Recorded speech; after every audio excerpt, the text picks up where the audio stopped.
Na atividade 3 da semana 2, nos diz o seguinte: para construir uma casa conforme a figura abaixo, quantos metros de fio são necessários aproximadamente para puxar de um poste de 11,5 metros de altura até a caixa de luz que está ao lado da casa e a 7,8 metros da base do poste?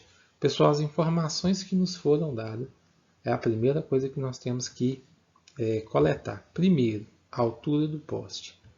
É falado que o poste mede 11,5 metros.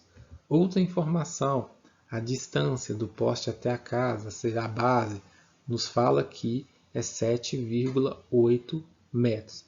A partir daí, embora o desenho não, como é que eu falo, a medida, né, total não condiz com o desenho proporcionalmente falando, vamos considerar os dados que nos foram dados.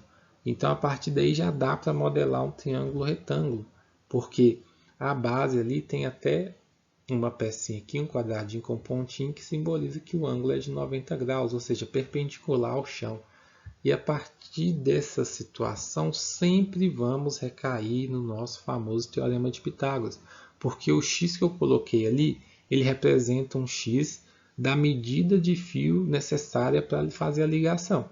Mas voltando, modelando para a matemática, o x ali é simplesmente o a, que é a nossa hipotenusa. Então, para calcular a hipotenusa, no lugar do a ao quadrado, eu coloco x ao quadrado. Aonde tinha o b, que é um dos catetos, eu coloco 11,5, que é um dos valores que eu tenho. E aonde tinha o c, que é um outro cateto, eu coloco 7,8 elevado ao quadrado. Montei a nossa relação utilizando o Teorema de Pitágoras. A partir daí, é simplesmente fazer os cálculos. A parte mais interessante desse problema é você conseguir organizar os dados, refletir sobre a situação. Depois que passou disso, é só cálculo, cálculo, cálculo, e aí cálculo é repetição mesmo, para que a gente fique bom. Então, 11,5 elevado ao quadrado, 132,25, 7,8 elevado ao quadrado, 60,84, e continua ali mantendo o x ao quadrado. Quando eu somei essas duas quantidades, deu 192,89, e quando eu tirei a raiz quadrada de ambos os lados, vocês estão acostumados a falar passa, tira a raiz de só de um lado, mas sempre numa equação, para que ela mantenha, né, a equivalência, tudo que você fizer de um lado, você faz de um outro. Eu precisava que esse x estivesse sozinho.